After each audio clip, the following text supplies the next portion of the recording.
Good evening, everyone, to the Finance Committee meeting for December 8th, 2020.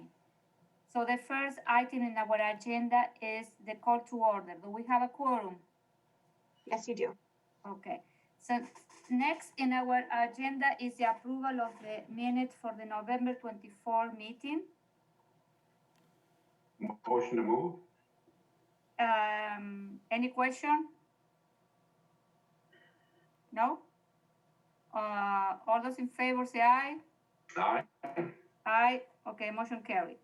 Next, we move to the public appearances for non-agenda item. Do we have anyone online or in the chambers? No, Madam Chairman. Okay, so we move to the finance director report. Misty. So to start off, the October treasurer's report is included in the packet. It is up on the website. I don't know if you want to stop here and ask if there's any questions. There's not a whole lot has changed. We had another CD that we invested in, obviously for lower rates than what we are maturing at, but overall things seem to be going okay, especially considering the COVID situation that the city is in. I do not have any questions. I've looked it over, reviewed. So. Excellent. Yeah, I have some notes, but I cannot read my handwriting, so. Feel free to email me or we can talk offline yeah, too. Okay. So other things happening in the department. So property tax bills is obviously a big question at this point. So they are at the printer along with the insert. We expect the bills to get mailed on Friday, December 11th. One of the big changes this year is we're doing the in-person tax payments only by appointment. It's actually really cool. Between Carrie and my office and the IT staff, they got an online appointment scheduler set up through the city's website. So you can call and schedule an appointment, or somebody could go onto the city's website and select an appointment online as well. We have 3 people every 15 minutes is what the slots are. Beyond that, we've got the traditional, face masks, face shields. We've got the voting screens, trying to do our best to keep the property taxpayers as well as the finance staff safe and healthy during this time. Mostly, though, encouraging people to pay by mail, by Dropbox. Dropbox would be in the foyer, same place where ballots were dropped off. And then online payments are an option too. Credit card payments through online has a more of a steep fee, 2.something%, but you can pay by e-check out of your checking account for $1 online. So encourage that as an option too for people that want to make sure they get their receipt right away, that it gets paid, and like us want to avoid as much in-person contact as possible. Another big thing happening is Sue Jordan in my office. She's been our payroll clerk for a while. She started with the city in 1992. Her last day in the office is this Friday. So very sad to see her go. Wish her very well on her next chapter in her life. Technically employed through the end of the year, but her last day in the office is Friday. And then we have Bejua. She will be starting on Monday. Really looking forward to having her come on. She doesn't have government experience, but she has some very great accounting experience, as well as the particular softwares that we use. She has experience in those too. So looking forward to moving forward with our team that way too. That is all I have. So, Misty, when you're gonna do for the property taxes, for the bills that you usually do every year, you have with the Fitchburg Star, and also you do what is like an interview with Jeremy. Are you planning to do that this year? Yep. So I met with the Fitchburg Star last week. She's working on an article for the paper now. Okay. We're going to include our payment options in the one-page ad that the city has in the Star. And then I will be doing my annual Fact TV appearance, probably next week, early next week, late this week, where we go through, this is how you read a tax bill. These are the things to look for, that type of stuff. Yep, we'll still do that. Do you have that information in writing? So a lot of the frequently asked questions is in the tax bill insert that is included in each one of the tax bills and is also posted on our website. We don't have kind of that sample tax bill with the numbers. I don't have that on the website currently, but I could get that added. Do you have that insert that you send in the envelopes? You already have it in the website? Yes. Oh, no, because on the finance page. Oh, okay, because I am planning to send a newsletter that I send to my resident, and it's more like, I want to add that Mhm. so they know how to read this, so I wonder if you, okay, Yeah, fine. I'll send you an email with the link. Okay, yeah, thank you. No problem. Okay, so Gabriela, I think she's here with us. Okay, so down here. Okay, any other question for Misty? Okay, so next, thank you, Misty. Next, we move to the review of all our bills. So first, we are going to start with a detailed review of all check for $10,000 and above, dated November 16th to November 30th, 2020, totaling $117,266.80. Any question there? No? Okay. So next we move to the detailed review of all check issued, check number 121425-121465, dated November 16th to November 30th, 2020, totaling $174,189.96. Any question there? I have a question.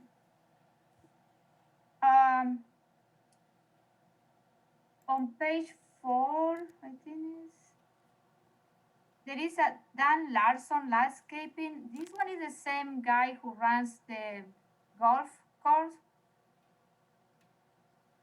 I believe it's a separate person. Scott, do you actually know Yep, since you're here?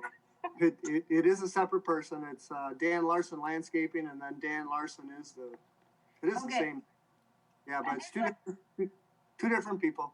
Oh, okay, no, I want to be sure because it was, but my question is also, so they say that we bought some trees for this landscaping. Do you know those trees are from some of the Seminole Highway Pond?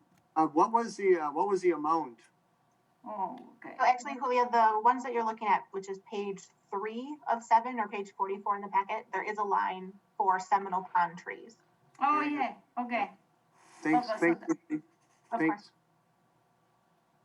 Okay, so that one, for that. Okay, so are we intend to plant this tree now? Or No, the trees are planted already. oh, okay, good. Okay, that's it. Okay, any other question? So next we move to the detailed review of ACH payment for $10,000 and above, dated November 2020, totaling $808,258 with $76 cents. Sorry.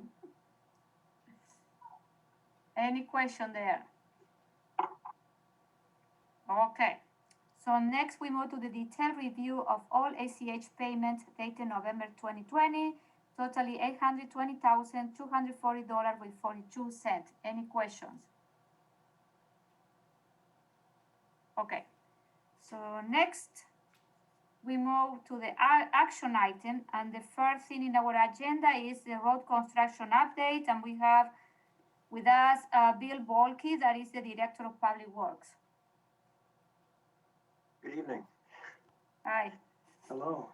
As you're probably aware, we don't have a lot of road construction going on right now. It wrapped up in early November or mid-November, I should say.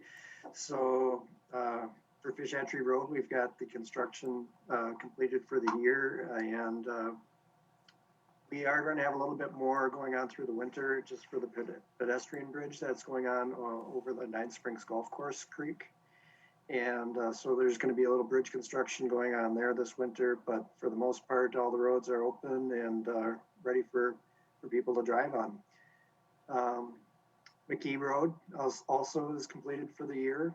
We just have a few more items to finish up this spring with the railing and some pavement markings. So that was after we got over the hurdles with the utility companies, everything kind of smoothed out and we were able to complete the project on time.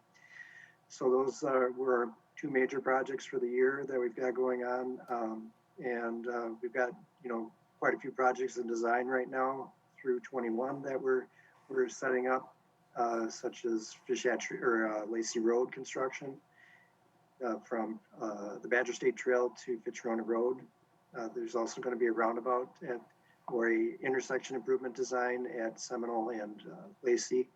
So that one's going to kick off and get under design as well. The Sain Road between Lacey Road and McCoy Road is under design. And we have the traffic signal improvements at the intersection of McCoy and MM under design as well.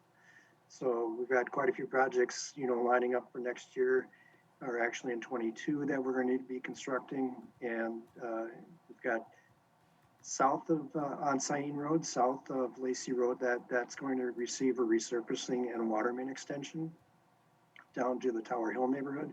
So we've got that major project under design as well. I have a question, Bill. You know that Fish Hatchery Road, the new area, where the new road, there is no light in the medians, and it is kind of dark. So what is the plan for the city? What we are planning to do? I know that there are some people are complaining that it's too dark and people are crossing the road there, and there is, the BP gas station is closed, so there is no light there.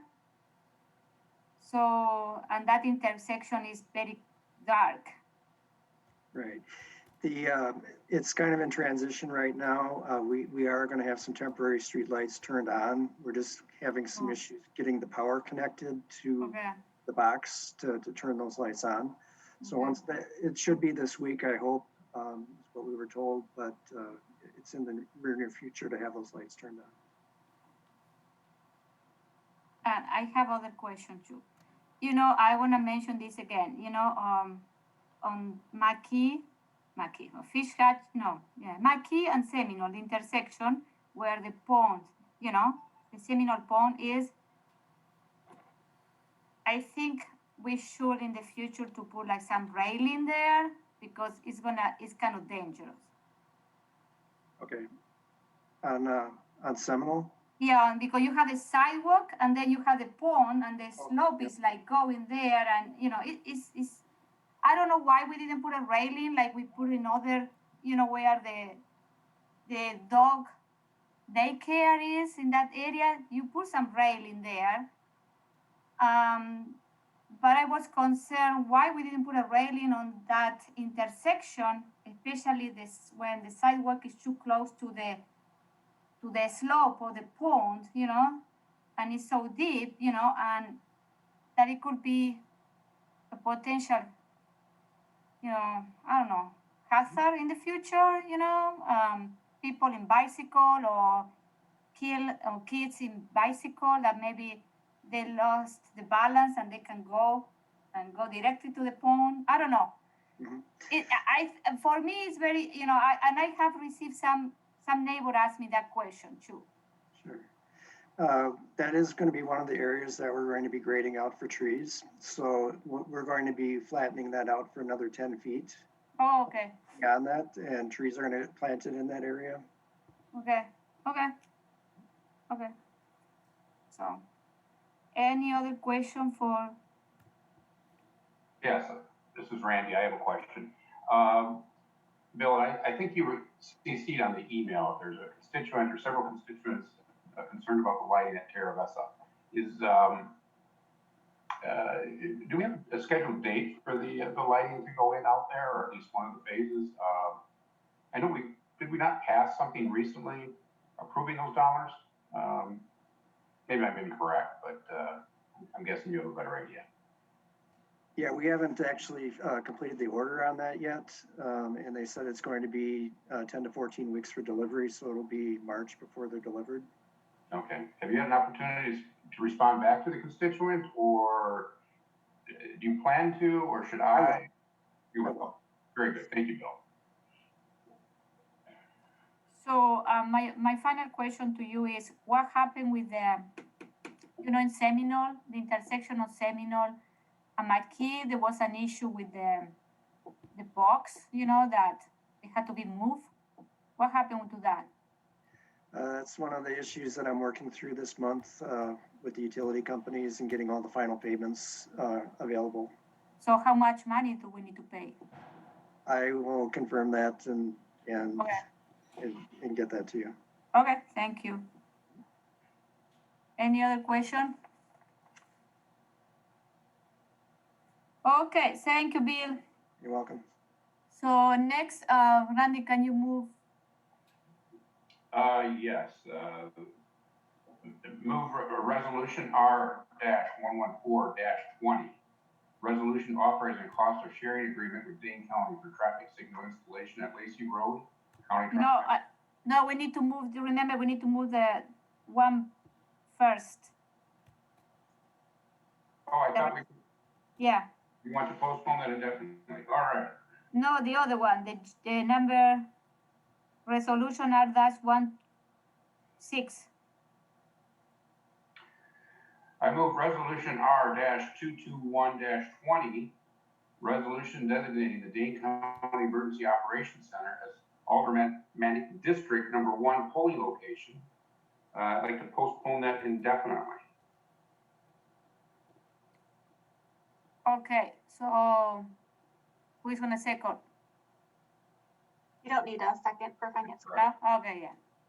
And I can speak on this one. So Yeah. we originally thought that we would be able to use the old fire station where the polling location used to be. It's since been bought by Dane County and turned into an emergency operations center. We originally were working with them to move the polling location back there. Dane County recently in the past week has come to us and said, actually, because of the remodeling schedule, we won't be able to accommodate that as a polling place in April as expected. So this we will recommend that you postpone indefinitely, and we will bring that option at a later date. Okay, thank you. Any other question? All those in favor say aye. Aye. Nays, the motion carries. I need a motion to approve resolution R-114-20, resolution authorizing a cost-sharing agreement with Dane County for traffic signal installation at Lacey Road and CTH-MM intersection. Motion to move. Okay, who's gonna speak about this?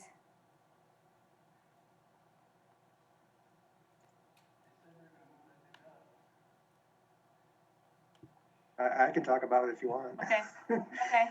So which one is this one again? The MM and Lacey? Yeah, the traffic, yeah. Yeah, this one is a cost sharing agreement with Dane County for the installation of the traffic signal and intersection improvements that occurred there. The cost share is split between the developer at 25%, the city at 25%, and the county at 50% of the construction costs.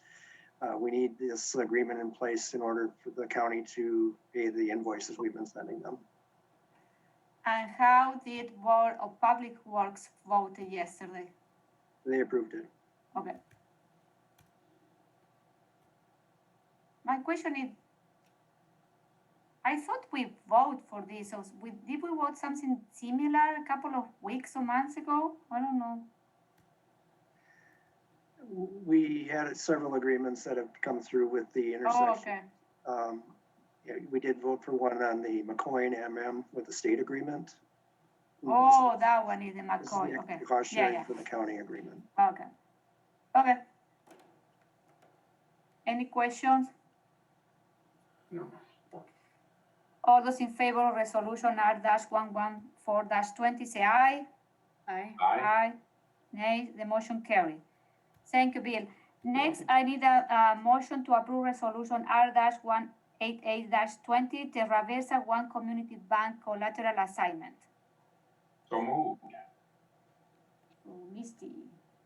This is a relatively common agreement or assignment agreement that we have. So we have a developer agreement with Avessa. They are using a bank to finance a piece of it. And so this agreement then, in case of breach, would allow the developer rights as well as the developer risk to go to the bank. So this is very similar to what we did for the first phase of this development. And really only the effect to the city is that if there's a breach, we need to notify the bank that there is so that they have a chance to cure it. It's relatively common. Any question? No? All those in favor of resolution R-188-20 say aye. Aye. Nays, the motion carries. So next, I need a motion to approve resolution R-209-20 resolution to release the fund from the inclusive playground to start the design and construction in 2021. Motion to move. Randy, to clarify, when you're saying motion to move, I assume you mean motion to approve, right? That could On be all of them. questionable. I mean, motion to move is motion to approve. I'm sorry, I'm getting hung up on Robert's rules. Okay. But Okay. if you'd like to interpret it that way, go ahead. Okay, so who wants to talk about that? You want? I can talk about it, Julia, if you want me to. Okay, yes. This is a resolution seeking authorization to release $130,000 that we do have allocated from the parkland dedication to install inclusive playground adjacent to the splash pad at McKee Farms Park. And actually, Julia and our fundraising arm, Jake Johnson and the Optimist Club, they've secured $70,000 in pledges for this project. So we currently have $200,000 to get started. The resolution originally is we needed to, come up with the 130 of donations match before we release the 130. But with the monies that we have, we're really hopeful that we can get the 130 released and begin the engineering and hopefully begin construction of this project in 2021. So the idea is that I want to clarify, I am not like the fundraising person, I am part of the team working in this inclusive playground. The idea started in 2018. So there was it's a private and public partnership. And the idea is that, we want to release the funds so we can start with the design and then determine exactly how much it's gonna cost. And then the other idea is to start with the design to construct in phases. We are already secured $70,000 from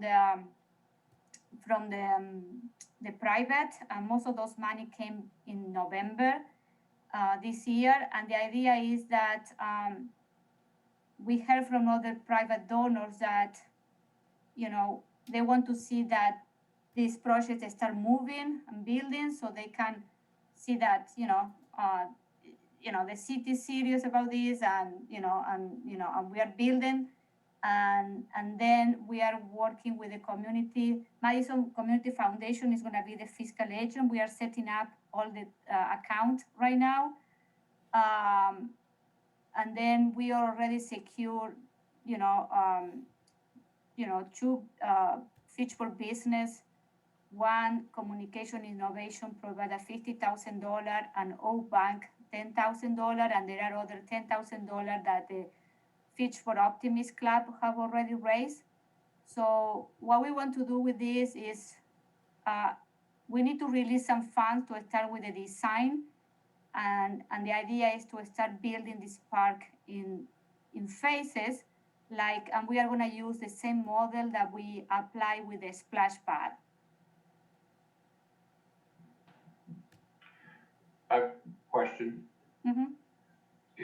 So overall, the entire project is $200,000? No, the entire, we don't, the entire is around $260,000. This is what the initial budget that we had in 2018, but we don't know how much it's gonna be. So this is what we want to start, doing the design. We have an idea and selected the equipment that we want to put in the park, but I think that we can also, once we start moving forward with this project, we can ask some donors for, start more pushing with the donation when we have the Madison Community Foundation account set up. That it's being done right now.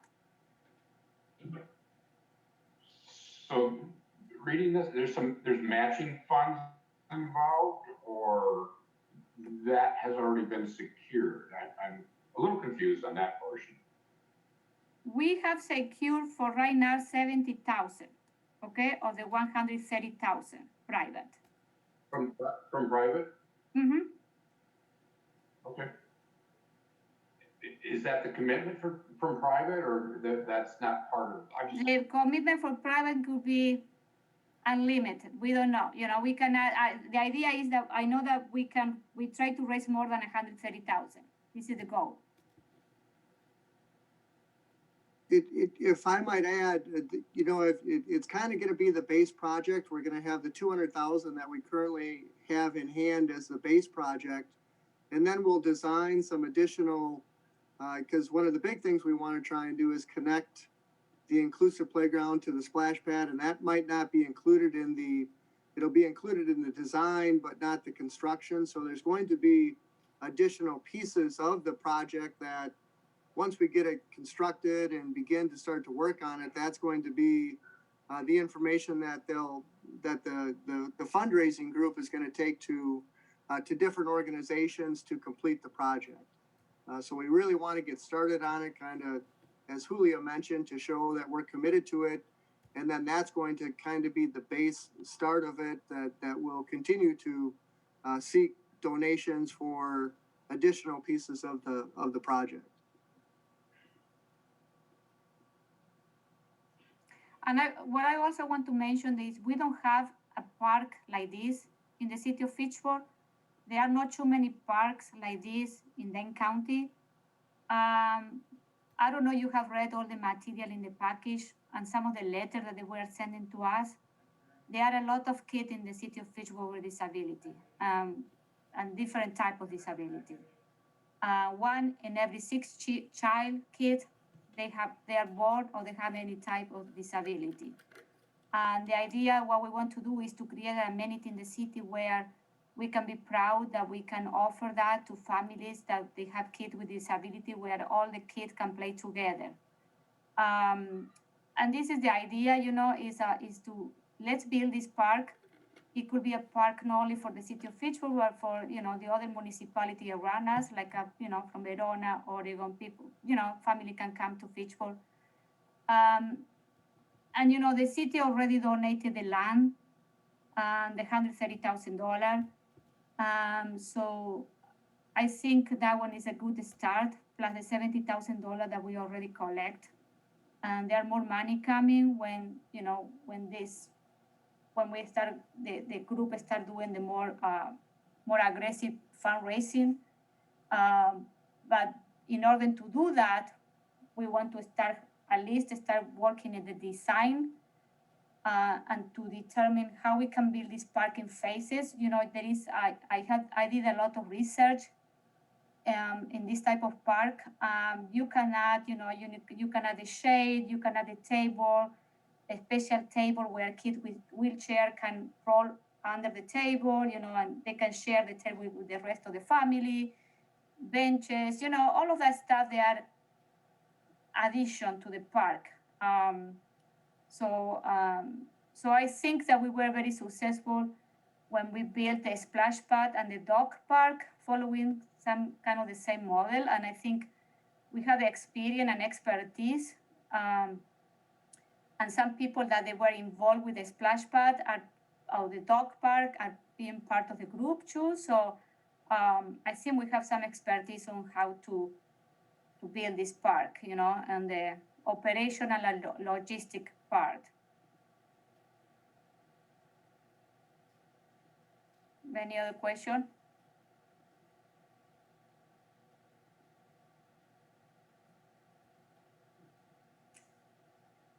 And Misty, can you tell, you mentioned, you shared with me that there is an ordinance in the city that we cannot spend more money that we collect, so. A state statute, actually. Yeah, We have to have the money basically committed and in hand before we can sign a public construction contract to spend it. So the $130,000 of the city funding we could obligate at this point with council approval. Then the $70,000 that Julia is talking about that we will have in hand very shortly once we get the MCF account set up. So that 200,000 we could start signing contracts for now. The rest of the money that we are hopeful the fundraising committee will continue to be successful getting, we would do as a separate contract with a separate bid at a later date. Question. And I guess that was my only question, Julia. I did read the material and I think it's a very good program. I just want to understand the accounting behind it. That's all. No, that's fine. So we are committed to 200,000, and if I'm understanding it correctly, the 70 and 130 from the city, 70 from private donations. And at this point in time, we're not authorizing anything above 200,000. And yes, Correct. and the other thing, and the other thing is that, so I had some people that they asked me, is this money, or there is the money, that $130,000 that we're using is not taxpayer money, is we are using from the park dedication fee. And we can use those funds in community parks, and this is why my key park was selected to build this park in the first place. Okay. So the big difference between this resolution and what was approved in the past, since we only have collected 70,000 of private, we would only use 70,000 of city funds. It was a required 1-to-1 match, so we'd have a $140,000 contract at this point. If this resolution is approved, the full 130,000 of the city's funding would be released, even though there isn't a match at this point for the whole amount.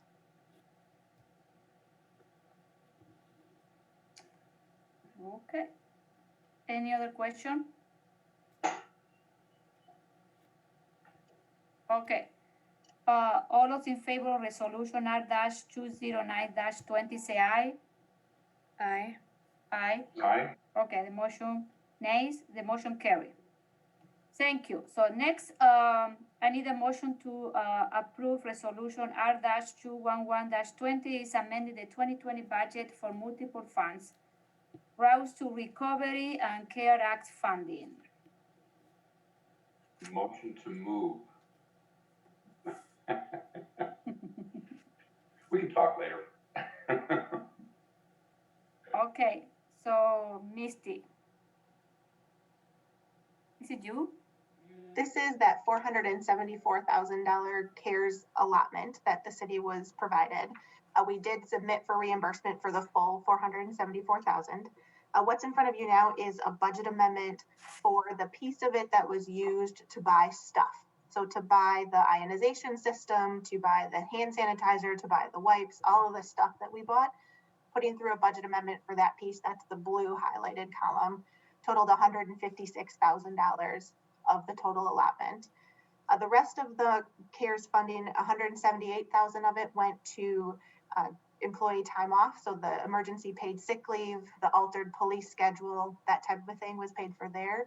And then the rest of it went to pay for the police department wages that had a presumption of being due to COVID under the eligibility rules for the grant.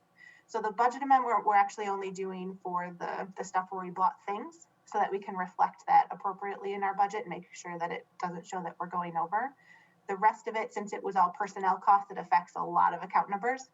So I'm not requesting a budget amendment for it, but pointing out that we did receive the whole amount.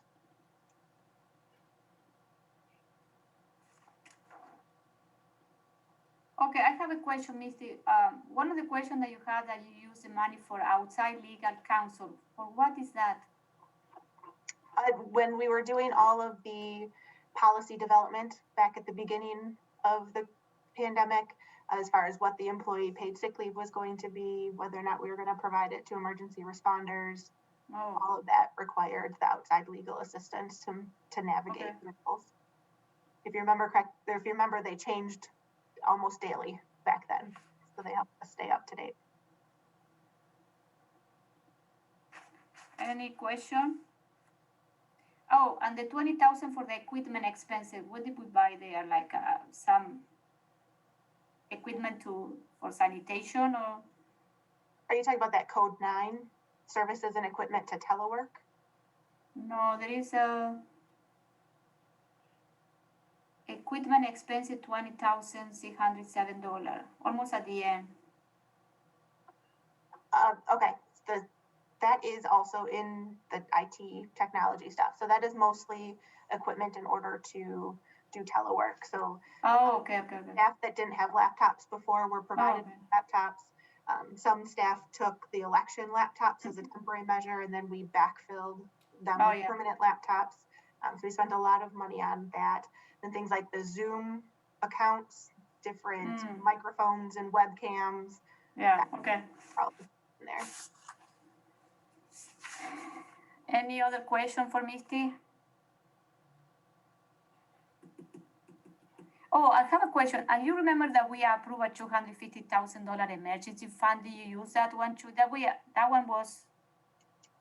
Yep, that was authorized as well. That was before we were allotted the CARES funding. Yeah. Okay. So we used the CARES funding first. Obviously, we use other people's money before we use our own. But then that funding is kind of that backfill spot. So the CARES funding ended November 17th, but obviously we have costs continuing through the end of the year. So that funding would pay towards those costs. Okay. Any other question?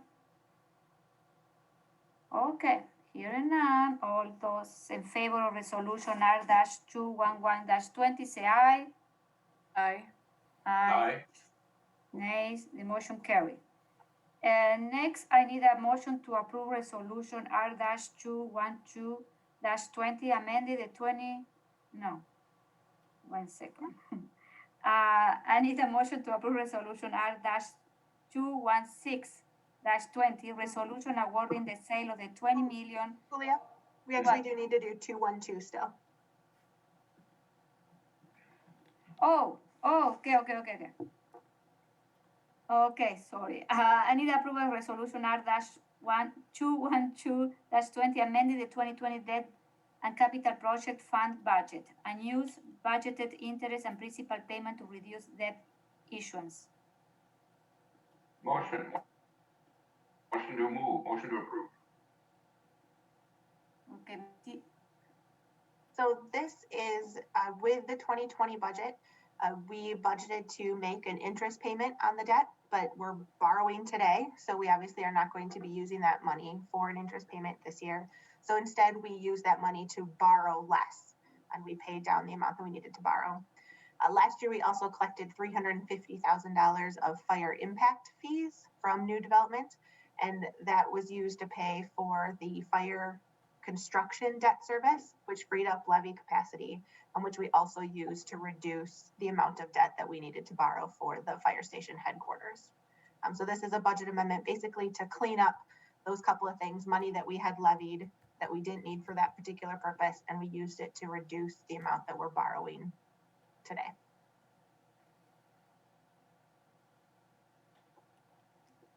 Okay, any question?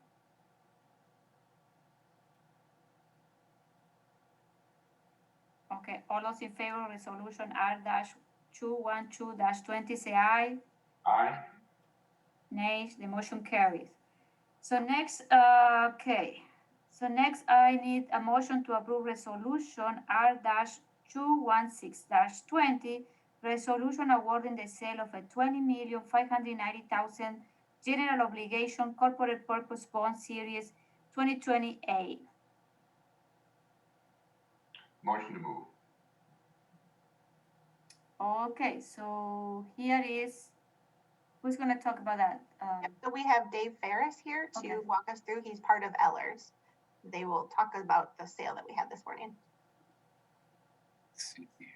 And then while he's sharing his screen, so I did email out the final sale report that Ellers puts together, as well as the final resolution put together by bond counsel. So the resolution did change based on the results today. When you're approving it, it's based on that final resolution. Okay. You ready for me? We are ready. Okay. Well, thank you for letting me be here tonight, and I'm happy to tell you about the results of your bond sale. Earlier today, we took bids on the city's 2028 general obligation corporate purpose bonds, and we have some pretty good news for you. So I'm going to move on to the next page, which is a summary of the results of the sale. The purpose of the sale, it was to finance your purchase of fire equipment, finance street improvement projects and to current refund the 2012B general obligation bonds. A normal procedure in the financing process is to hold a rating call or meeting. We did it by Zoom the last couple of years, or at least this year for sure. Last year was just a phone call, wasn't it, Misty? Yep. Hopefully we're going to have them up to visit us. Maybe if we can get life back to normal and show them all the good things that are going on in Fitchburg, I think they'll be pretty impressed. So the results of the rating call was that they affirmed the city at a AA1. And I would like to mention that Moody's analysts wanted us to pass along that they were really impressed with the city's presentation. They said it was probably one of the most thorough and detailed presentations they've ever seen. So great job, Misty, and the rest of the gang that joined up on that one. I took a good look through that, and it's quite a document, and you put on a good show. A copy of the credit opinion is in the report at the end if you want some light end of the night reading. It does go through a lot of the areas that they take a look at to give you their opinion on where your financial status is at. So it definitely gives you some information on what they think about the city's financial status. So today we had 9 bidders that participated in the sale. This is pretty extraordinary amount of bidders. Typically, we have to have a minimum of 3. So I don't typically see 9. I usually see more around 5. So lots of great interest in your bond sale today. The winning bid was an entity called Baird, which is out of Red Bank, New Jersey, not our Milwaukee normal underwriter. So I'm not sure why there was 2 Baird bidders, but there was today. That was kind of unusual. They won the bid with a true interest cost of 1.4974%. The high bid was at 1.6973%. And the reason you do a competitive bid is to make people sharpen their pencils. And the difference between that high and that low was about $445,000. So it was really to your advantage to have that competition going on. As far as who bid on the bonds, I'm just going to jump ahead a couple pages to the bid tabulation. So this report actually is listed in lowest true interest cost to highest true interest cost. So you can see the Baird company that had quite a few people participate in their bid. And then there's a couple other ones on this page, FHN, Fifth Third, Citigroup, Huntington, JP Morgan, Piper Sandler, Mizero, Key Bank. I think that's about it. So, lots of good interest in that. Going back to the sale results, the bonds went to the market as Misty talked about at $20,590,000. And due to the lower issuance costs and the premium that was provided by the underwriter, we were able to downsize the city's bonds by $1,300,000.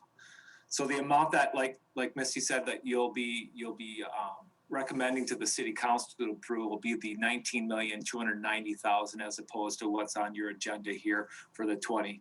And I believe that Coral has provided a resolution that will say the $19 million number.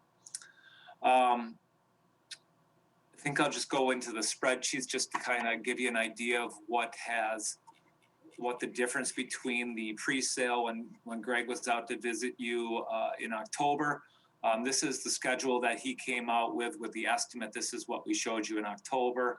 The biggest difference is that the underwriter's discount went from $247,000 down to $92,000. And that's kind of the underwriter's way of trying to get the bid. They don't take the full discount and they're trying to be the ones that get a hold of your bid. One of the tricks that they use to make it more appealing to investors is the reoffering premium. So you can see that they actually threw about $1,150,000 at you for premium, which like we said, we took those reductions in that discount and that premium to basically it brings down this amount of the borrowing from the $20,590,000 to the $19,290,000. And most of that savings actually went into the refunding. Because when you have premiums and you have a refunding, you can apply basically all of that premium to a refunding. Otherwise, if we got that much premium and we didn't have a refunding, we would have to allocate that premium around or across all the purposes, and it would probably be used to reduce your interest expense over the next 2 to 3 years. So having that refunding allowed you to use that right away and significantly give you better savings on that refunding, which I have another 2 pages from now. The next page in here is really just the repayment schedule per purpose. You have a bunch of things that you're funding this year with this borrowing, as well as the refunding. And then the refunding actually is on this next page. So when Greg came out here last month, this savings that's kind of, I don't know if it's blocked on your screen, but it's a little bit blocked on mine. But the savings he was demonstrating on the refunding back in October was only $190,000. So as you can tell, the premium that we used to downsize how much we really needed to refund this actually gave you a cash flow savings of almost $1.1 million. So it was a pretty significant reduction of that refunding. So that's extraordinary. The next page is just the tax rate analysis, and in this case, what the reduction in the amount of principal and interest that you had actually brought the tax rate down about a penny, at least for the first few years that I was checking that. So at the pre-sale, I think it was about a penny more for each of those lines, and so we're down about a penny per thousand on the debt tax rate. Let's see. The next schedule is your debt capacity, and really the impact of having the reduced amount in borrowing brought down the percentage of limit used by about 0.6%. So instead of being at 26.9%, you're, well, I thought I had it written down here somewhere. Let's see.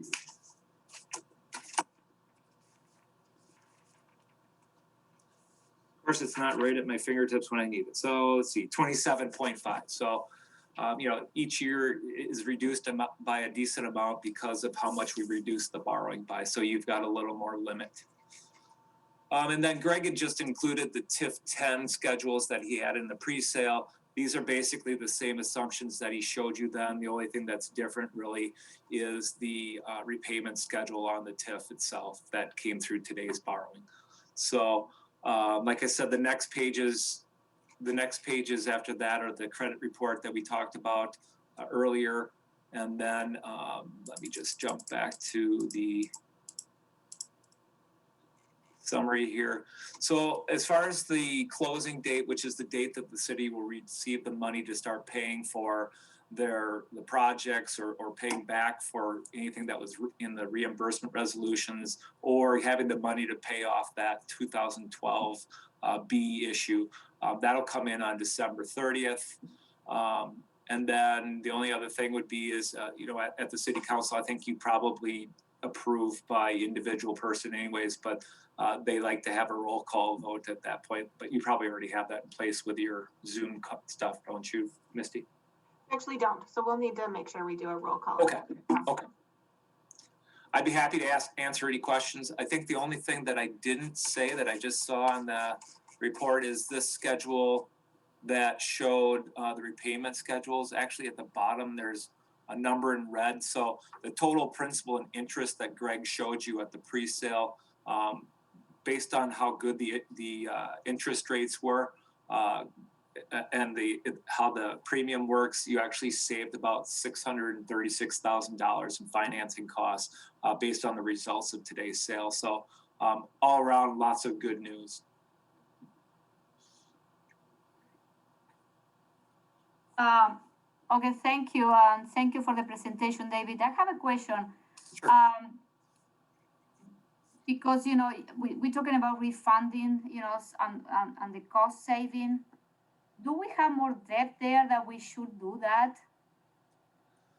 Well, we typically pay, and I know Misty's got a handle on this too, but we typically pay quite attention to whether there's other issues that can be refunded. A lot of the issues have call dates on them, and you can't refund those until the call dates come along.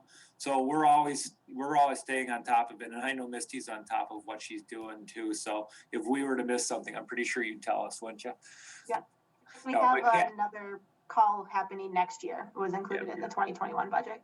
We have a we have a staff person that's basically one of her jobs is to run analysis a few times a year just to make sure the conditions didn't put something into a place where we could help you out as well. So.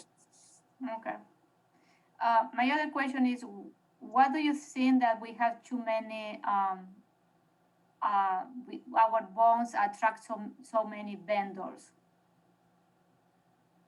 I'm sorry? Why is one of the reasons that our bonds, our municipal bonds attract so many vendors this year? Well, one, I think what you'll find if you have been listening in the world of finances, that everybody kind of is flocking to safety. And your bond rating is a AA1, which is, one below the top notch. And I think you're probably fairly close to getting there. I know that the staff really wants Moody's to push you to a AAA, but you have a great bond rating and your financial status is in such a way that they're very interested in a safe investment like the city's bonds are. Randy? What gets us to the next rating? You said we're very close. Less debt? More people. Well, Misty, what did they tell us here? Yeah, so there's a couple of factors. One is moderation of our debt. So yes, that is a piece of it. And then also our size is also one of the other bigger hurdles that we have to get. There are some communities that are our size or smaller that are AAA. So it's definitely something that's in the realm of possibility, but we would need to get our debt amount under control. It's always Not that it's out of control, but no, much less to be considered a AAA. right. But how much money we are saving if we are AAA? If suppose that we are a AAA now and we go and today, how much money, how much was expecting the interest rate? Well, typically between at least the AAA, the AA, and the single A, there's about a 10 to 15 basis point spread between those. So, it would save you probably 10 to 15, a basis point being 0.01%. So, if you could take 0.15% off of this issue, you'd save a decent amount more than you did. Okay. But overall, I think the city really should be proud of that AA1 rating. Yeah. That we have. Absolutely. And I'm really impressed with the council's commitment to maintaining that rate too, with the decisions that have been made, the planning that happens, all of that is factored in. So that's a collaborative approach, council and the director of finance and her team. Thank you. Any other question? Okay, I was having another question. Okay, so thank you, David. So all those in favor of resolution R-216-20 say aye. Aye. Nays, the motion carries. Thank you. See you in a Thank little you. while. Yes. Okay. Okay. Bye. So next, I need a motion to approve resolution R-220-20 flexible spending account provider update. Motion to move. Okay, Misty. Actually, let's have Sarah do this one. Good evening, everyone. So we have had multiple issues with our flexible spending account provider this year. We've been with them for a few years now, and based on the fact that we've had multiple issues, we started looking at another flexible spending account provider. We went with Connect Your Care, which is what the state of Wisconsin is using for flexible spending. And since we are part of the larger health insurance consortium, it just made sense to go with Connect Your Care. They're also cheaper, or less expensive. So this is under $2,500, but we just kind of wanted to inform everyone that we were making this change to a different flexible spending account.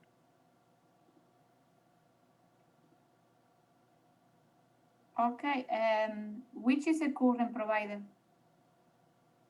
Yep, our current provider is Task. Oh. Yeah.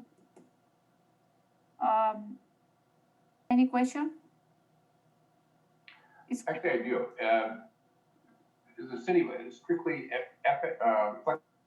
flexible spending, do you have it, HSA as well, or just flexible spending? We just have flexible spending. We don't have an HSA because we have incredible health insurance. We don't have any co-pays or deductibles or, those out of No pocket. high So, deductible. yep, so just flexible spending.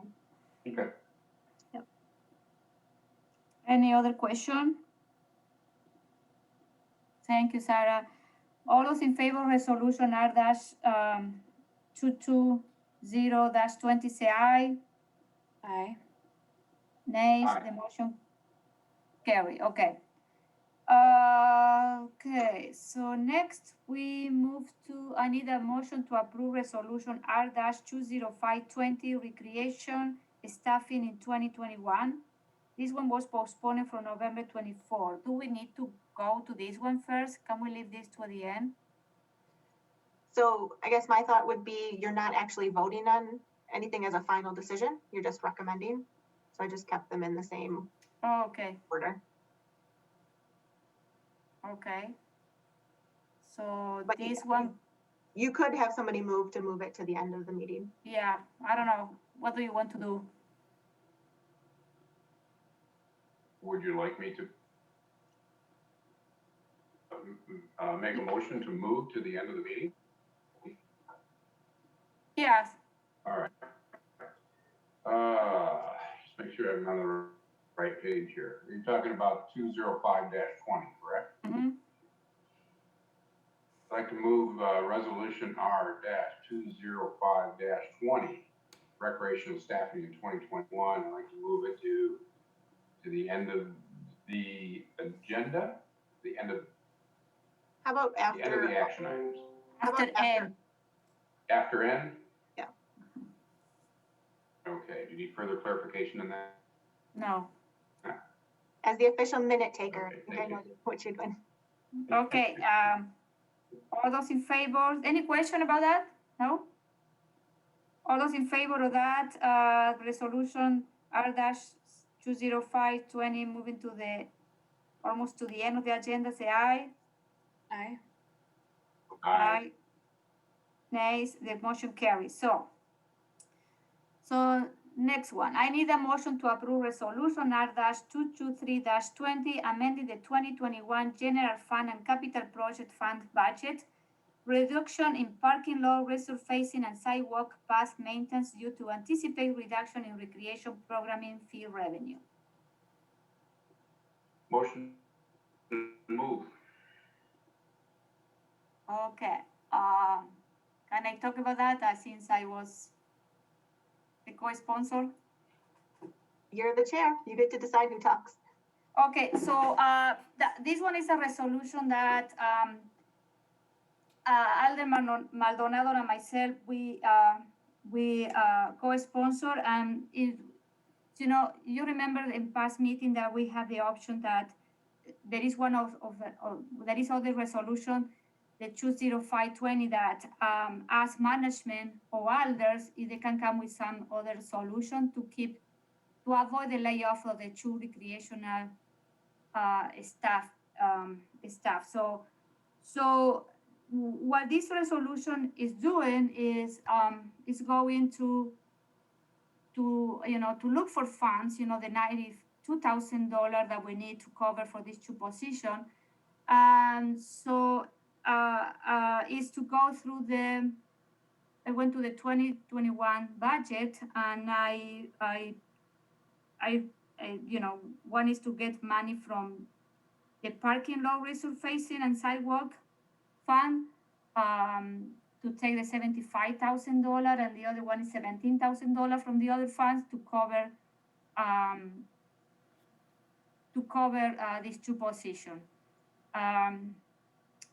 After consideration because you will see that there are other options coming in the package. One of them is reduction of the COLA. There are other one to remove all of the amendment that we approved in November budget, and the other one is there are some project in the parks department that can be delayed. I think that I really believe this one is the best option, to go forward. So we don't touch the COLA because it will be unfair for, for, for the rest of the employee to get, because some of them they were expecting that increase, the 2% increase or the COLA adjustment. And I think that we can leave or delay for 1 year the resurfacing of the shelter at McKee Park, because this is where the money is, and take 17,000 for the sidewalk.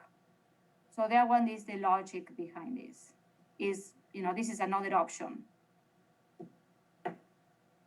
I don't know, Bill, you want to mention something?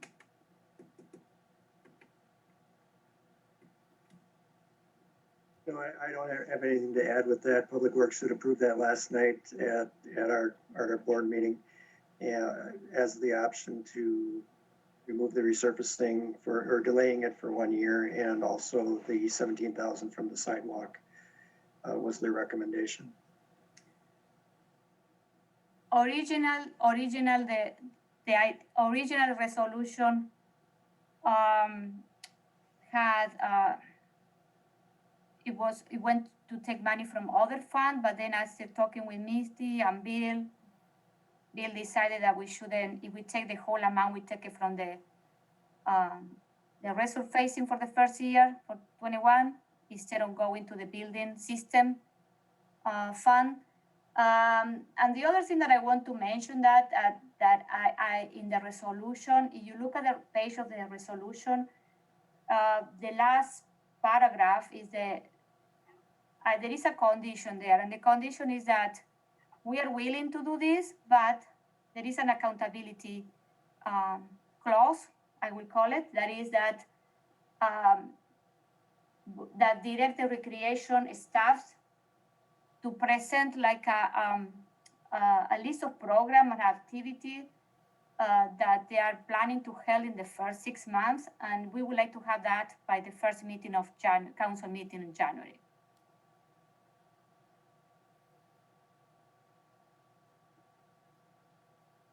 Julia, would you like to talk about some logistics for a second about what the votes are and all of that stuff? Okay, yes, go ahead. Just from a mechanical perspective, so you do have the 4 resolutions in front of you that are options in lieu of the layoffs. We did order them at the council meeting to have those 4 options first and then have the layoff resolution. I didn't do that at Finance Committee because Finance Committee is technically a recommending body. So you can make a recommendation to council, but it's really council that gets to decide what is actually done. All 4 of these options do require a 2/3 vote, because we will essentially be reducing the budget for the recreational programming revenues and then doing it through a reduction in expenses. So since you're crossing expenses and revenues, it does require a 2/3 vote to get them approved.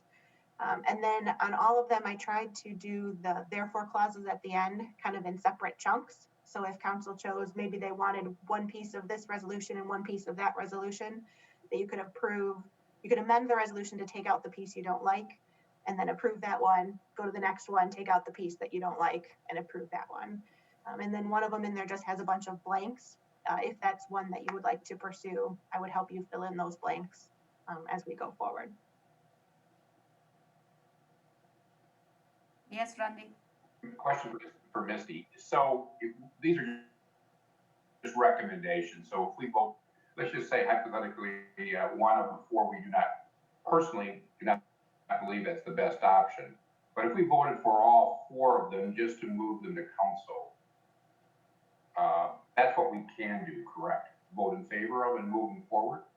Absolutely. So you would have 2 options. One is you could send them to council with a recommendation from Finance Committee, which would be either for or against it. If you also wanted to basically save those votes for council, you could send it to council without a recommendation from Finance Committee as well. Mm-hmm.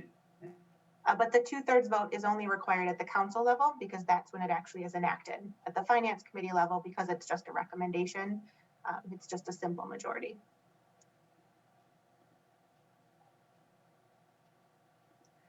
Any question?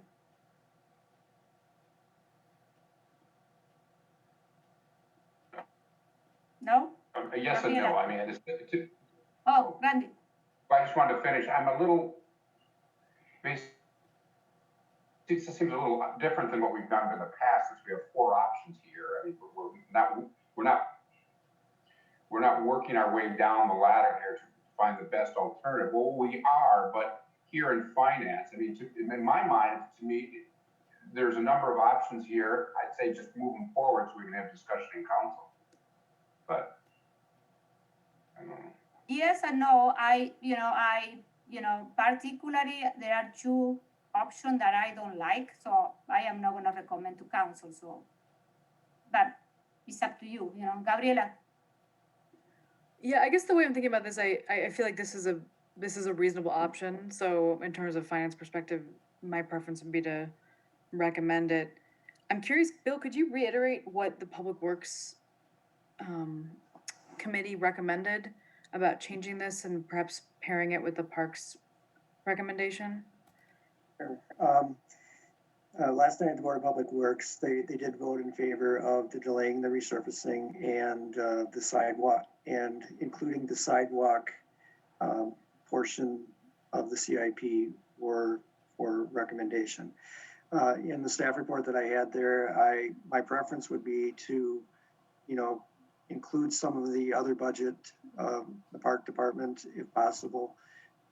But they ultimately voted just to include the sidewalk and the resurfacing. Part of Okay. that, though, is just that one resolution actually went to Board of Public Works. They didn't have all the whole of them. They just had the one. Right. Got it. But they did pass this as is. Yes. But the recommendation for perhaps pairing it with something from the Parks budget is your recommendation, Bill? We have a big program for the sidewalk this year that we didn't have one this year, so we need to get it done next year. So we could use the extra money to do that, but ultimately it's the council's decision. Got it. Thank you.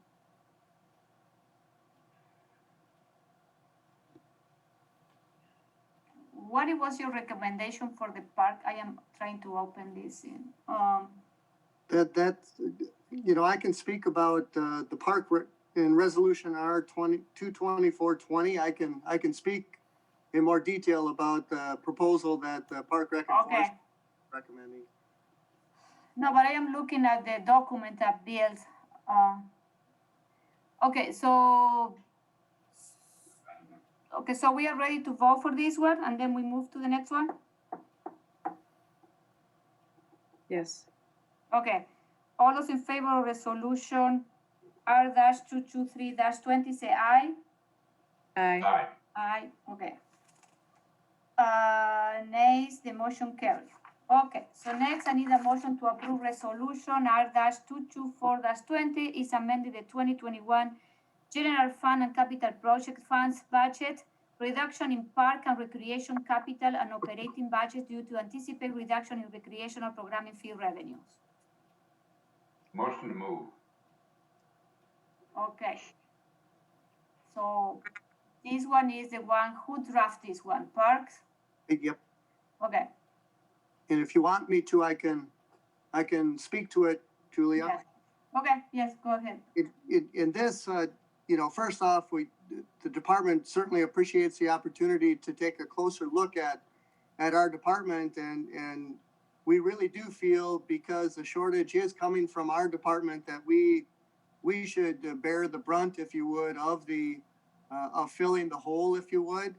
And we did take a close look at our operating budget and our reoccurring park system budget, and we're thinking that the proposals that we came up with for a total of $63,500, and maybe taking a piece of what Bill's recommendation is to do the shortfall of $29,000 in the parking lot proposal, and then Bill would continue to be able to do a sidewalk, and there still would be some dollars in the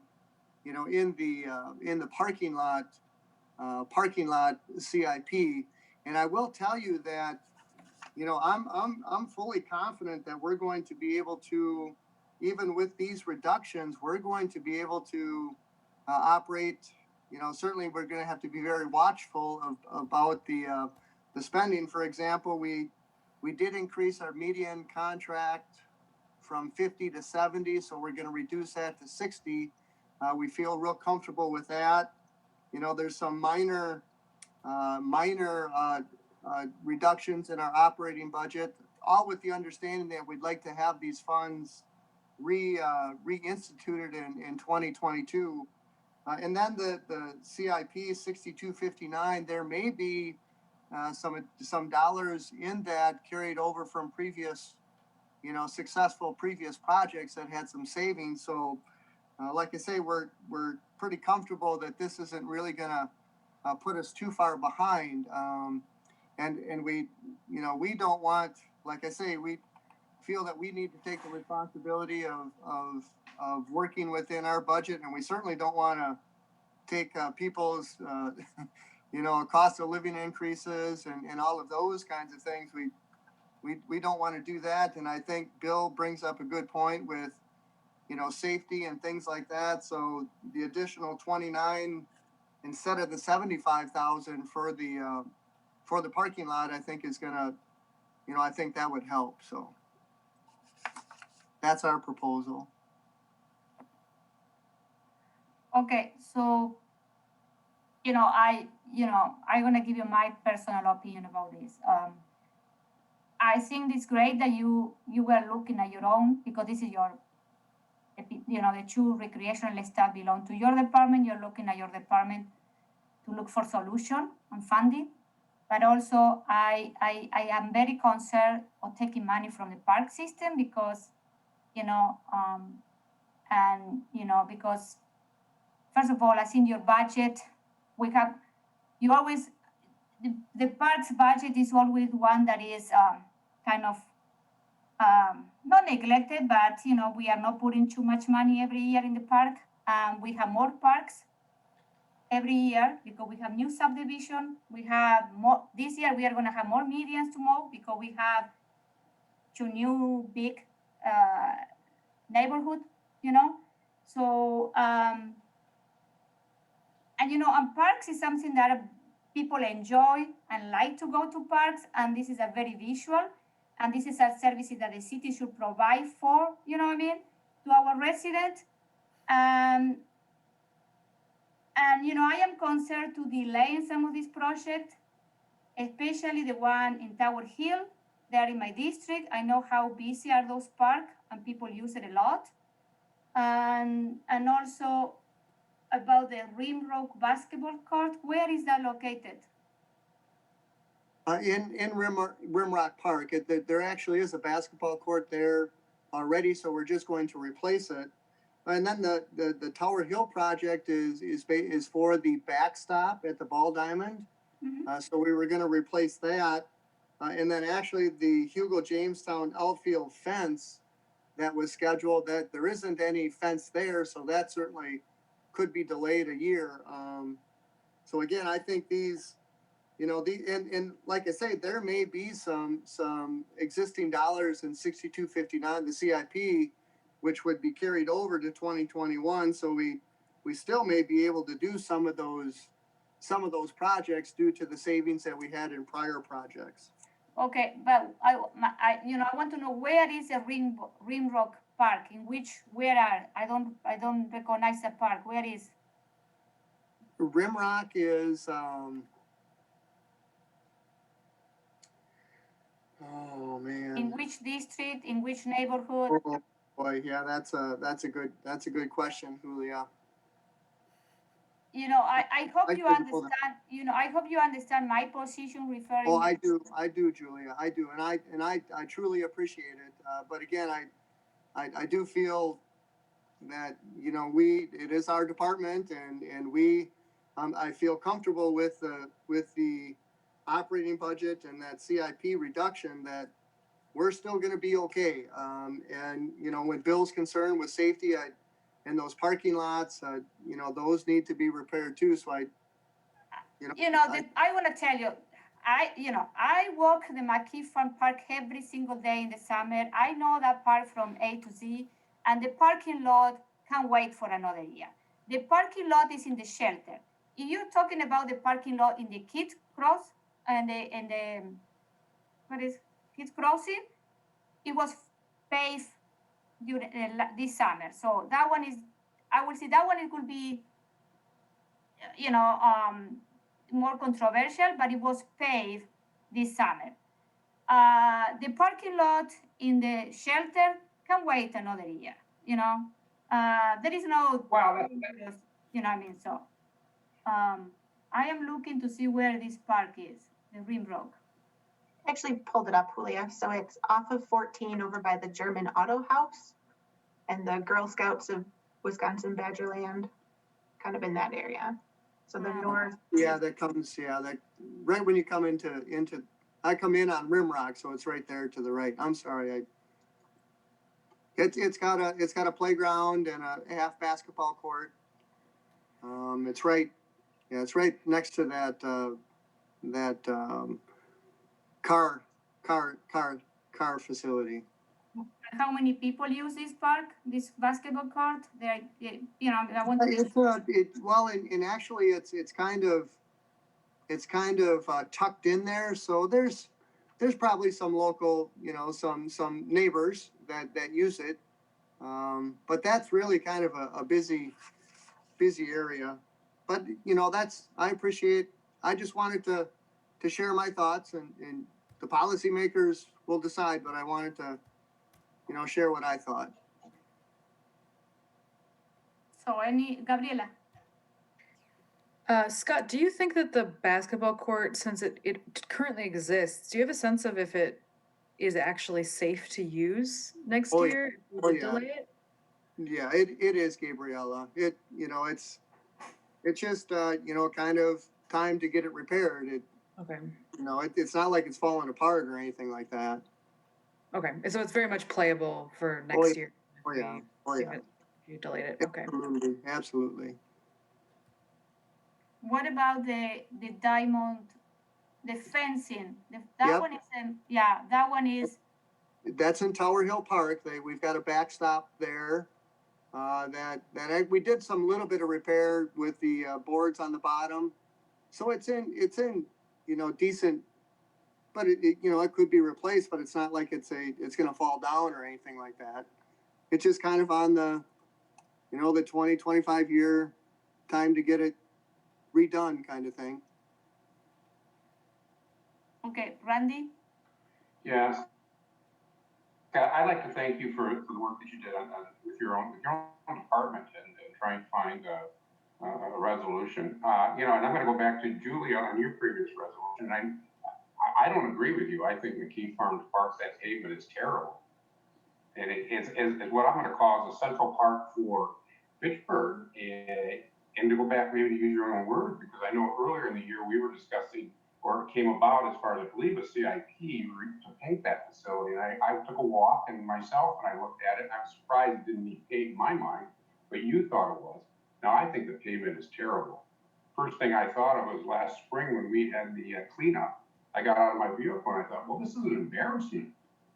And it's just a sidewalk issue. To me, that's a public safety. So those are my 2 cents, and I know you have your 2 cents as well. So I just wanted to voice my concern that if we ignore that, to me, that's kind of a heart of Fitchburg. So I don't think we should ignore it. And Bill, you can clarify for me, but the parking lot adjacent to the shelter, we weren't going to have enough funds accumulated to do that in 2021. We were gathering additional funds so that we could do the project in 2022. So these would kind of be the funds that we're carrying over to 2022 to get the project completed. Who is going to talk, Gabriela or Bill? Gabriela, you're next. I'll let Bill go. I have another question, but if he has a comment on that, I'd appreciate it. No, I was just going to confirm that what Scott said was correct. So you were planning to do it in 2022? Correct. Okay. Gabriela? Yeah, so I guess my question is for Misty. Do you have a sense of if there's any remaining money in the CIP from this year that is going to be rolled over into next year? Is that something that, I know you don't know for sure and nothing's a done deal yet, but do you have any sort of sense of if some of that money might exist? Which project in particular are you? The CIP, for the parks, so the, 6259. 6259, the park system improvements. Because I mean, Scott was just saying that if we have funds remaining from this year, we might be able to roll those over and pay for some of these projects that would otherwise be delayed. And I should have got that information prior to the meeting. I apologize. I can look it up though, and we can have that for you guys at council. Oh, That'd be excellent. great. Thank you, Misty.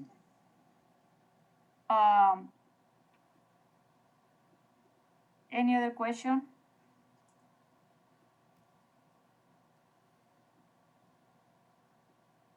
Okay, all those in favor of resolution R-224-20, say aye.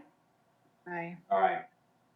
Nay. I say nay, no, nada. Okay, so 2-1. The motion carried. Next, I need a motion to approve resolution R-225-20, amended the 2021 general fund budget, reconsideration of approved council proposed amendment to the 2021 budget due to the anticipated reduction in recreational programming fee revenue. Motion to move. Okay, Would you like me to This speak one- on this one? yeah, so we have an idea what it is. So. Yeah, so the included in this package is it's pretty much a generic resolution. It starts the same as all of the other ones, but then the therefore clauses have just a bunch of blanks. And then I have an attachment as a supporting document in there that basically lists out all of the 2021 budget amendments that were approved during the adoption that added money in. So in theory, you could reconsider some of those options. And then this document is the one that I presented or shared with you guys at the last meeting. The other thing that's on here then is removing the LTE parks summer help, if that was something that the council was interested in. So again, this is just a generic blank thing. If you do want to do something here, you would need to first amend the resolution to add that language in there. Any comment? Gabriela. Yeah, the one thing that I'd say is that while I appreciate that this is a potential option, we went through many, many, many hours of discussions about this, and I prefer not to revisit this, especially when we have other good options on the table. Yes, I will make the same comment and agree with Gabriela. I prefer not to touch our 21 amendment to the budget.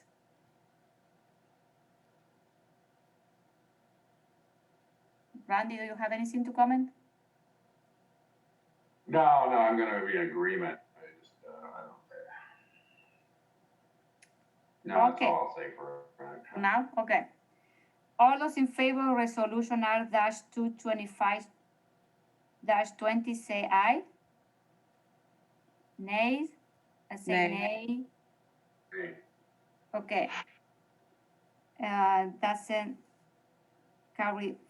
Doesn't carry, so it was a aye. Okay. So next, I am looking, I need a motion to approve resolution R-226-20, amended the 2021 budget in various funds, reduction in non-represented permanent employee wages due to the anticipated reduction in recreational programming fee revenue. A motion to move. Okay. So Misty, you're gonna talk about this? Yeah, so this is a proposal. What's included in the 2021 budget currently is a 2% cost of living adjustment for non-represented permanent staff and a 1% pay for performance or merit increase, again, for permanent non-represented staff. This option would reduce the COLA from 2% to 1% and the pay for performance from 1% to 0%. The thing that's unique about this one is that change would apply across the board, even though not all of the savings could actually be used for this particular budget gap that we're trying to fill. So it's just the piece that would be paid for otherwise out of the general fund and FACT TV, which are property tax funded funds. that would be used to fill the hole, but it would be applied uniformly across the city, regardless of how that department is funded. I have a question. So now in this case, you are reducing $94,000 instead of 92 because of the math, isn't it? Exactly, yep. Yeah. And then this one I did as a separate one because there's 300 different account numbers that would all need to be changed if this is approved.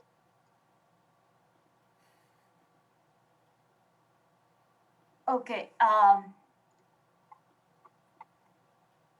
Any discussion?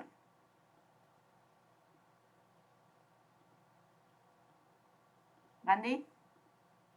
Gabriela? Gabriela? Okay. I was hoping we could hear from Sarah about her take on this. And you know, I guess my feel right now is that if we did want to touch the wage increases, that I would only want to do a part of it so we could maybe cobble together some of the other pieces of the proposals, so that maybe we could keep for example, the merit-based increases. But anyway, I would hoping to hear from Sarah. Well, my concern with the cost of living adjustment and taking away from that is that we have our represented police staff that already see a pay increase for 2021 per contract. And so there's sergeants and lieutenants that oversee those officers, and we try to have a 10% differential between the sergeants and the officers.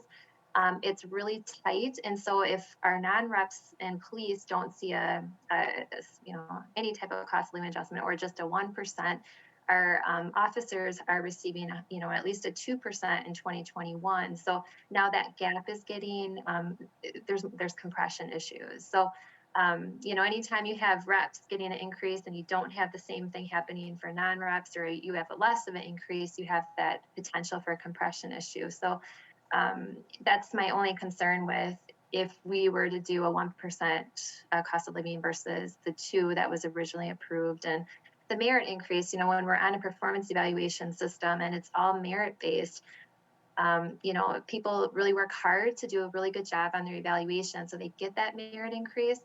So it can take away from, what we're trying to do here is incentivize, good performance. And so if there's no merit increase, then, that can affect that whole pay system. So that's just from my standpoint. Sarah, I have a question for you. Have you heard any comment from, I imagine that staff know about this resolution is coming. Have you heard from staff some concern about this is not fair, I don't know. Actually, employees have been very, at Fitchburg, people want to help each other. I'll be honest, it feels like family here. But, I have heard a little bit, of, concern about that compression issue with our sergeants and the officers. And then plus, we've got our detectives and the officers. So detectives are represented, but there's still, there's that concern, but ultimately, employees want to help each other out too. I haven't heard anyone upset or, anything regarding being upset about this by any means. But employees know. There's a lot of employees that are understanding what's going on in recreation and waiting to see what happens tonight. I have a question. Yes, Randy. Help me understand, because the police and fire, they're representative, they're union, and they get automatically increases. Is this touching their pay as well, or what part am I not understanding? Is it? No, so so this doesn't affect their pay increase.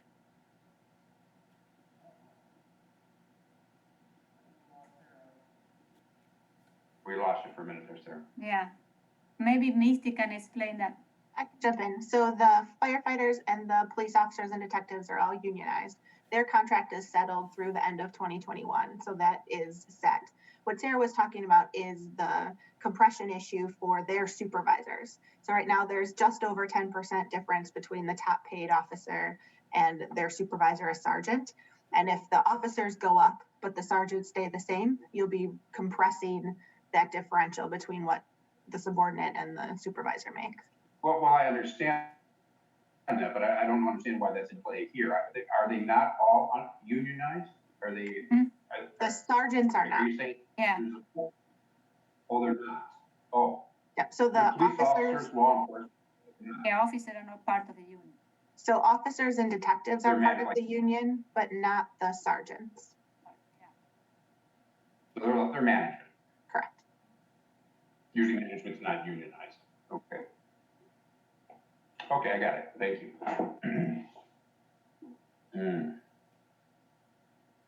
If we move forward with this, I would like to add an accountability section to this one, to, from my resolution that I brought, I have a clause there. I would like to add that if we move forward with this one. Gabriela? Yeah, the other thing I don't love about this amendment is that, when you lose that increase, that just continues to propagate forward into the future, because then you're doing a wage increase on a lower wage. And so, yeah, I mean, I'm glad we have other options that seem very feasible to me. This is my least favorite option, but so I guess I'm torn about how to vote on it, because while I think it's a possibility financially, I also, yeah, I think what I'm going to do is I'm probably going to vote for it, but I'm not certain that I'm hoping that we can put together something different when we get to council. Okay, I personally, I'm gonna vote this down, because I don't think I think we have other option on the table. I think the resolution that I brought with Alder Maldonado is a great option to cover for this. So since I brought another option that I really, really think that is the best one, I'm gonna vote this down, because I don't think that is fair for the rest of the employees to have this COLA reduction, because some of them they were expecting this.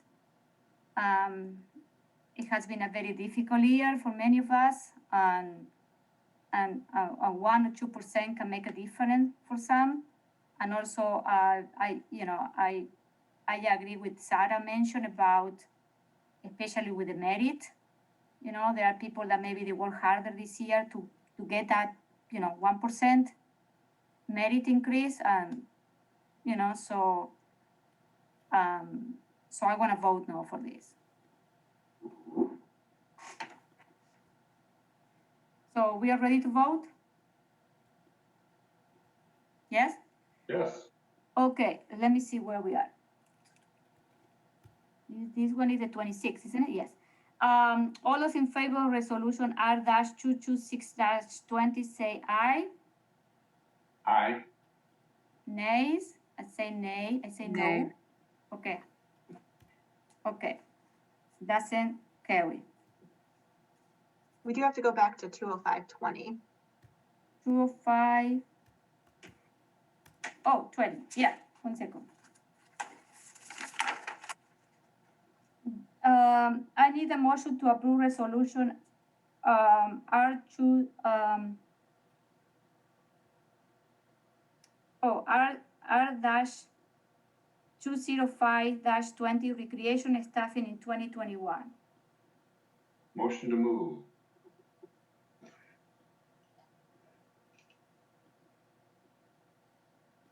Okay, so this one, what do we do with this one, Misty? So this then is, if there's no other options that are identified by the super majority of the council, this one is still a potential option for the council. So I think we So talked you about it quite a recommend bit. that we move it forward? However you want to do it. Gabriela? You're You're mute. on mute. Sorry. If we can't come to a consensus on some of the other options, which I hope is not the case, really our only option left is to authorize the layoffs. And just to clarify, like the city cannot lay off the employees without council authorization, which is why this resolution exists. Is that correct, Misty? Right, so council has to determine that a layoff is necessary, but then it's the administrator that determines which particular classes or employees are affected. We just have been very upfront about who those employees would be.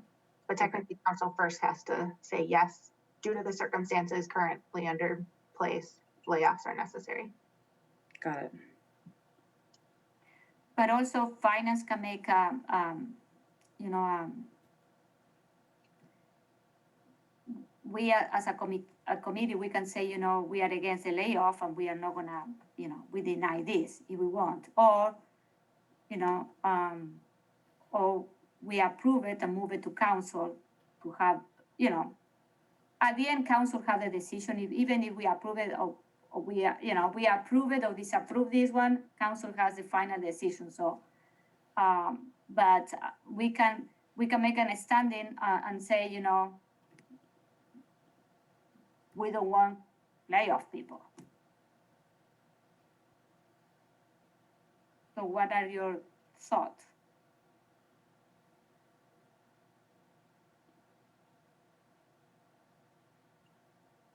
Randy, any thoughts? No, I don't, I certainly don't want to lay anybody off. I guess it's very, very last option.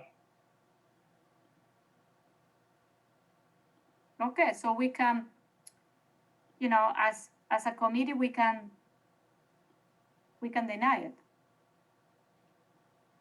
Yeah, I guess my thoughts is just that, you know, I am very hopeful that we can find a solution for this in council, but if we cannot, I just don't see how it's possible for us to avoid a layoff.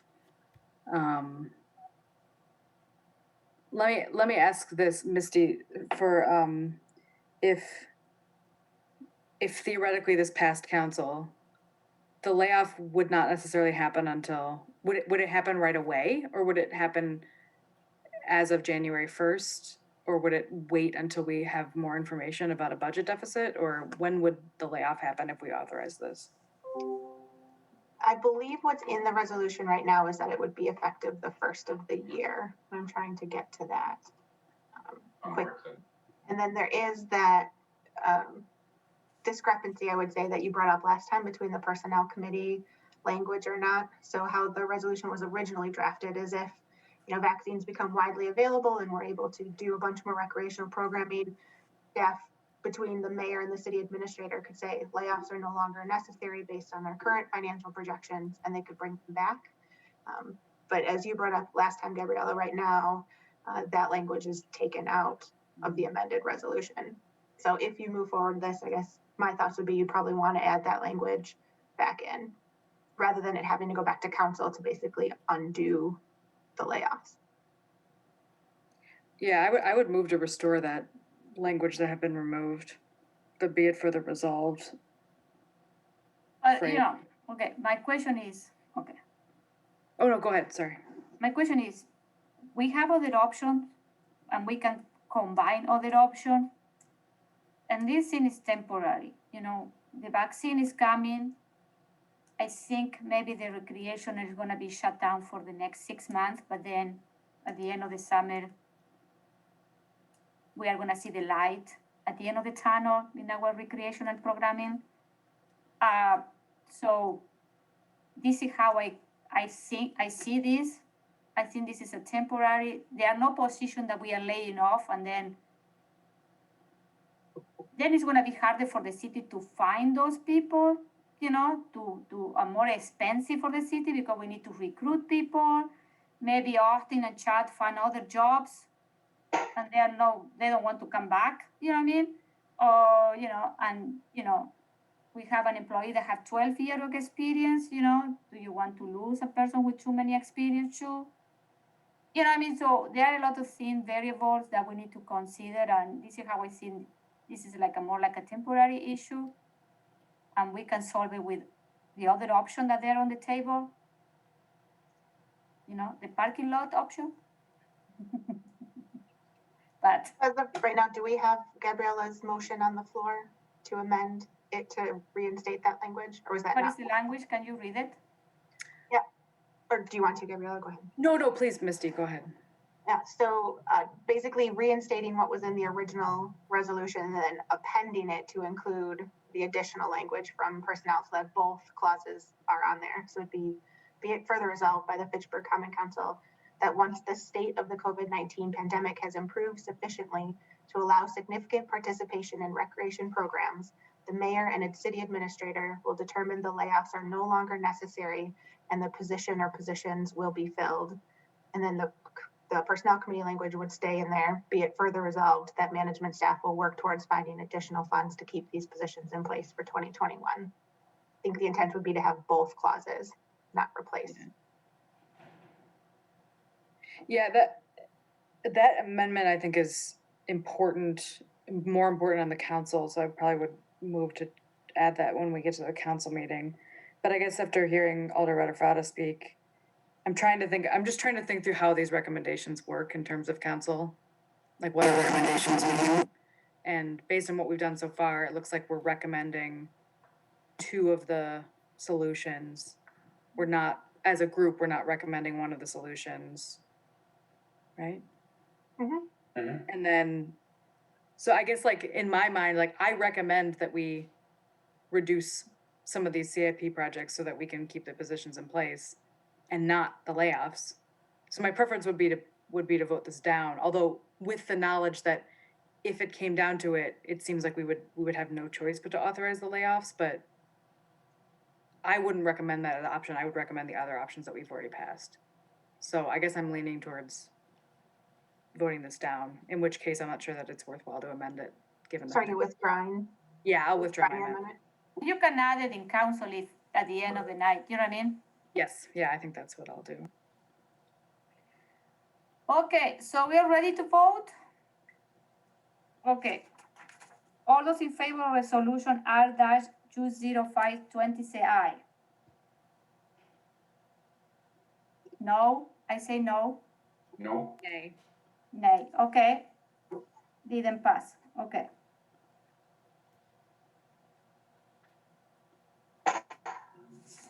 Okay, so last one is I need a motion to approve resolution R-228-20, the resolution approving a Dane County cost sharing agreement of the CTHMM McCoy intersection improvement. Uh, Did we vote for this? Motion to approve. Okay. So is Bill here? Okay, Bill. So there, yep. Similar to the MM and Lacey agreement, this agreement is with Dane County to fund their cost share for the intersection improvements at the intersection. This cost share is a little bit different. It's 33% city and 66% or 67% county. Okay. So this is, it went to Public Works last night. Did they approve it? They approved, yes. Okay. Any question? No? Okay. All those in favor of approving resolution R-228-20 say aye. Aye. Aye. Nays, the motion carried. Next is announcement. Our next meeting is gonna be January 12th. Okay. So, happy holiday, people. So, any other announcement? No? Okay. So I need a motion to adjourn. Motion to adjourn. All those in favor of adjourning say aye. Aye. Aye. Nay, the motion carries. So we are adjourning at 6:41.